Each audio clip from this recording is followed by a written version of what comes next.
Ladies and gentlemen, boys and girls, children of all ages, welcome to the World of Wrestling podcast. Here today to discuss about the WWE Monday Night Raw, December 29th, 2025 review. I know I am definitely late on this. Sincerely apologize. I generally do this on Tuesdays after dinner and from work, but I've been celebrating some time with the family and all that jazz, so I do apologize about the tardiness of this review. I will be uploading a video of the Dynamite episode tomorrow, so I'll be watching that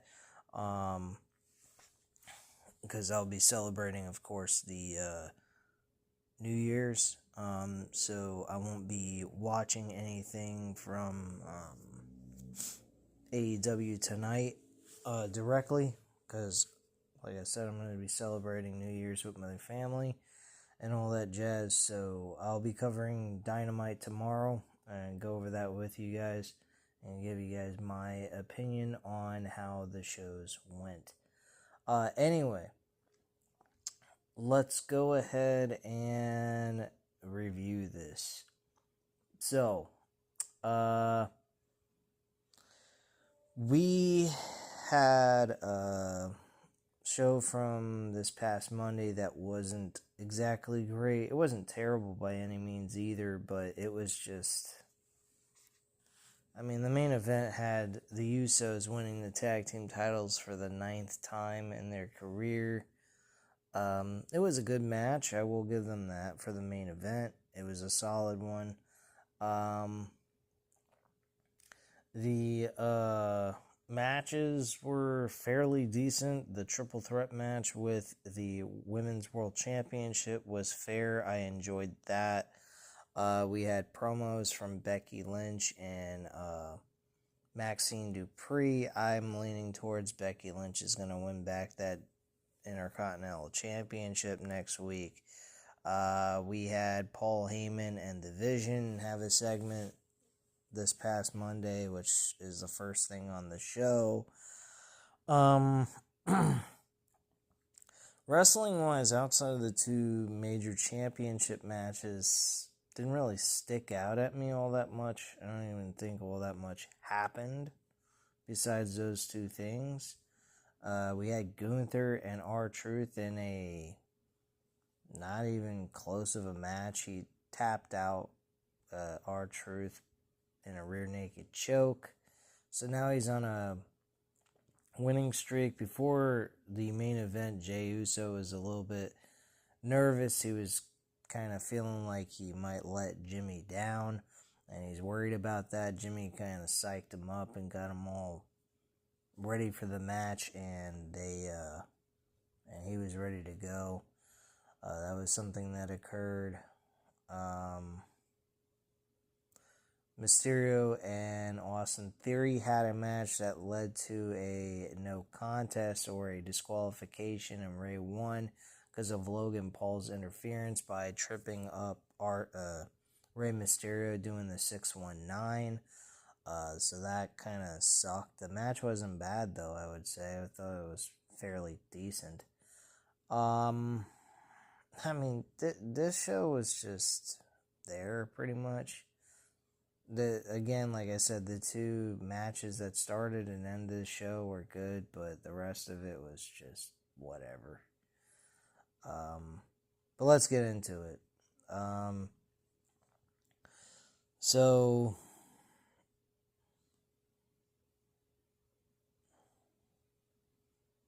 here we go. The Vision heads to the ring. Paul Heyman starts by saying, "Ladies and gentlemen," he's interrupted by the booing Orlando crowd. Heyman sighs and starts again, but he's interrupted by a CM Punk chant. Heyman says Punk could have been standing in this group, but instead placated the people and stopped listening to me. Heyman says he'll start this again, and Heyman shouts, "Ladies and gentlemen, my name is Paul Heyman. Now everything I say after the moment only hypes up where I'm going to go on this, or where I'm going with this. The last show of 2025 on Monday Night Raw, Heyman says when they're scrolling through whatever platforms is around in 5 years, they'll look back at this segment to say all the future WrestleMania main eventers. The crowd chants OTC. Heyman says they'll realize all the future WrestleMania eventers are standing before them right here and now. Heyman will present the sentence that matters. The rumors are true, ladies and gentlemen. The newest member of the Vision is Austin Theory. Heyman holds Theory's arm up, and Heyman says, "Earn your keep, young man. They're all yours."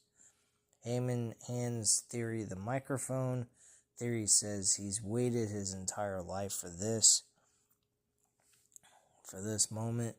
He has worked his entire career for this moment. Theory has a lot of things he wants to talk about. First, he wants to talk about the next world champion, Braun Breaker. Crowd barks, and the crowd then starts chanting CM Punk. CM Punk then comes out to the reaction.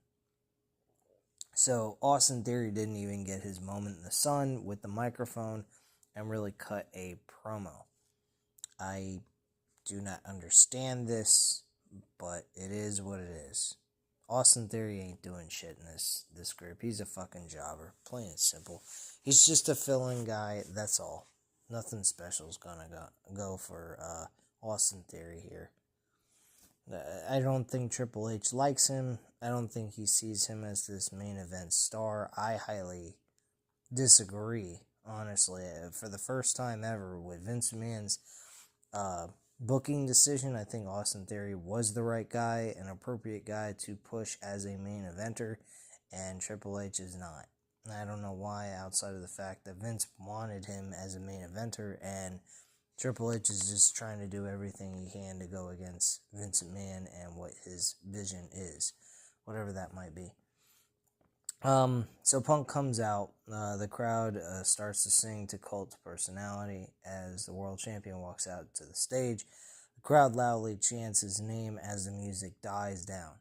Punk says Theory quickly took to drinking the Kool-Aid. Punk says he's not here to listen to Theory. He's here for the other kid, Braun Breaker. Punk has been called many things in his career and is tougher than is smart. Punk tells Heyman to explain to Breaker that the match is already set for January 5th. Punk can come down and say a few things. They could attack him, but then there isn't a title shot next week. So why is he here? Punk likes to look a man in the eye before he puts him to sleep. Punk walks down to the ring and tells Breaker to tell his friends to leave so they can talk unless he's scared. Hey, brother. Punk asks the little doggy if he's scared, and Punk slowly climbs the ring steps. Breaker says the only one who is scared is Punk. Breaker invites Punk into the ring and says they won't hurt him. Another CM Punk chant picks up, and the rest of the Vision slowly leaves the ring, leaving only Breaker. So Punk gets in Breaker's face and asks, "What you got, kid?" Breaker asks why they're here. Why does the Vision exist? They're here because they look at things through the same lens. Look at Big Bronson Reed, the tribal chief, or tribal thief. Look at Logan Paul, the biggest superstar in the entire world. Look at Austin Theory, a man with everything to prove. Then there's Breaker, who is going to be the next world heavyweight champion. Breaker says he's tired of Punk and everyone else saying he's the future. One day he'll figure out and main event every show. Breaker says he isn't the future. He is the now. Punk has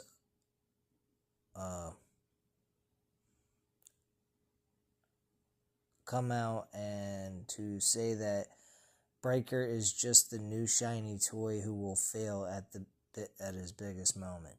Breakker tells Punk to go to the locker room and find someone like him. Find someone who came into this business with less than a year of experience and took it over. Find someone more of a dog than him. Punk may not like him because he didn't pay his dues because of his lineage. Punk is wrong. Everything has had to do in his life has been under a microscope. Breakker has had to live up to a higher standard than Punk could imagine. While Punk was on the Indies, he was on the field with Lamar Jackson. They're not the same. I think he's talking about when he was playing in college at that time, because there was no fucking way he played for the Baltimore Ravens. On January 5th, Breakker is willing to die for that championship. He knows Punk is, too, and will let him. Breakker will put Punk in the ground, beat him, and become the world heavyweight champion. No, you're not. Why, I have no idea. So, CM Punk chant picks up. Punk says his first mistake is Breakker thinking he knows what he's thinking. Breakker is more ready than anyone in the back or in the division. There's one problem. Punk isn't ready. He isn't ready to lose the World Heavyweight Championship. He knows at some point, someday, he will lose the title, but it won't be to Breakker. And that's pretty much what the gist was.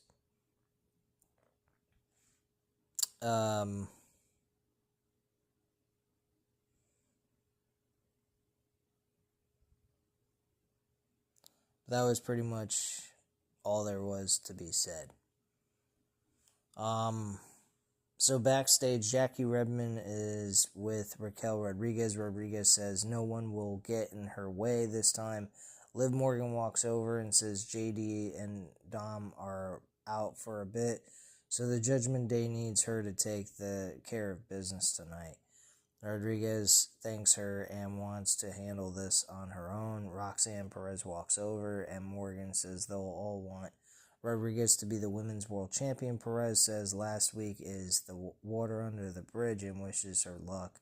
Rodriguez says she doesn't need luck and walks off, and Morgan tells Perez it's okay.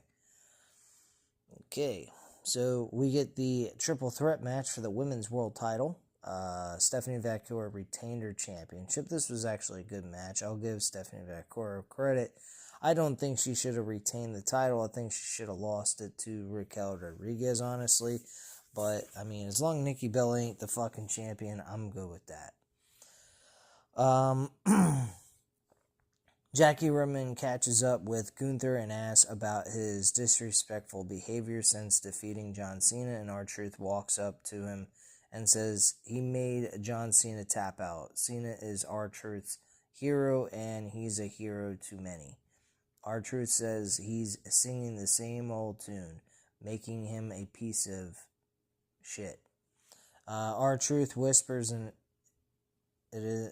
he whispered it in his ear, and R-Truth says he's back to being the world's greatest wrestler for the second time. There won't be a third time. Gunther laughs and says if that's a challenge, he'll see him in the ring.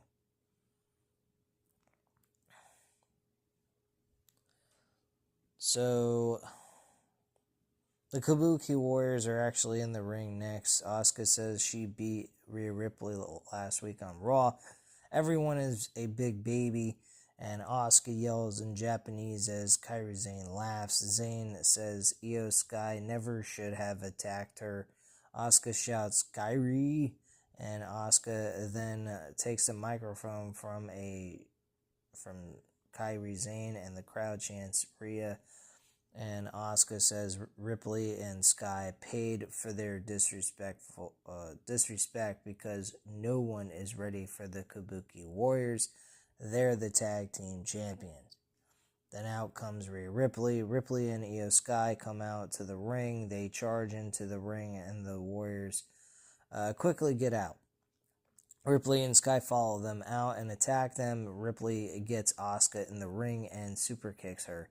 Zayn quickly shoves Sky into the commentary table, injuring her back again, and Ripley attacks Zayn and checks on Sky.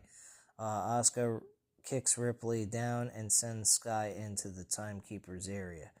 Asuka and Zayn get Ripley in the ring and double team her. They set up for their double team finisher, but Sky breaks it up, and Ripley kicks Asuka down and headbutts Zayn. Ripley goes for a riptide on Zayn, but Kairi Sane gets out. And Ripley hits Zayn with a back elbow. Ripley and Zayn knock the Warriors out. Ripley and Sky knock the Warriors out of the ring and stand tall in the ring after the match is over. So next, Rey Mysterio is warming up when CM Punk comes up to him, and Mysterio tells Punk to watch out for himself because his match is next week. Mysterio says says Heyman isn't the only one in the favor business. He's got this tonight. Punk wishes him luck. Okay. Next, we get the Gunther versus R-Truth match. Very bland matchup. Quick submission, tap out. Thankfully, it was a tap out, not a, him passing out like how Cena should have lost. But thankfully, they're sticking to the tap outs. Hopefully, everyone that he faces from here on out actually taps out. A little late for that when they could have had fucking Pat McAfee doing that. I already discussed this. Jey Uso is feeling a little down and worried that he may not do anything positive for Jimmy and hold him back. Jimmy hypes him back up and gets him pumped for the tag team title match. Nothing really great about that. There was a video package hyping up Obafemi, which I hope he has a successful career in the main roster, but who knows with this fucking company. Backstage, we have AJ Styles and Dragon Lee are talking backstage when Javon Evans walks up to them. Styles says he and Leon Slater took them to their limit, and Evans is meeting with Adam Pearce soon. Los Americanos come up to them, and El Grande Americano talks in Spanish before they walk off. Okay. Next, we had Austin Theory in backstage with the Vision, warming up with Logan Paul in the background. Paul Heyman walks in and says it's Theory's big night. Mysterio shouldn't take it away from him. Heyman welcomes him to the Vision. Bron Breakker and Bronson Reed come up and welcome Theory as well. Paul says he's a humble guy and a huge star. On his first day in the Vision, he was nervous. Theory did great out there. They all have his back, and Heyman tells Paul to take Theory out to the ring. Okay. I already discussed this. Austin Theory ends up losing the match because of a disqualification thanks to Logan Paul against Rey Mysterio, tripping him up while he tried to do the 619. Theory and Paul double team Mysterio after the match before Penta returns for the save. Penta super kicks Paul down before hitting Theory with a head scissors takeover. Then Penta kicks Paul before Mysterio hits him with a Hurricanrana into Theory.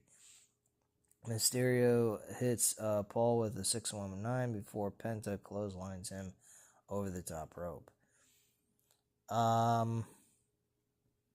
We got a video package of Rhea Ripley, Io Sky talking about how they're going to win back the women's tag team titles or whatever that is they were going to fucking do.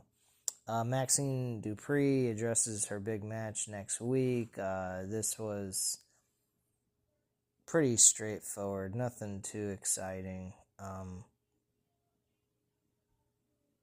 Becky Lynch just pretty much shit on the crowd and then shit on Maxine Dupree. Says she actually does give her credit for the match she had with her, but the result is going to be different this time because she is going to end up beating her and winning back the Women's Intercontinental Championship. So she welcomes her to the big time, and Lynch leaves the ring. Both the promos were fairly decent. I thought it was a good exchange of words, so I thought that was a fairly good, entertaining promo by both ladies. I think they're going to have a decent matchup, but I think Becky Lynch is just going to win back the title because I don't think she's been getting the kind of crowd reactions that the higher-ups are looking for her.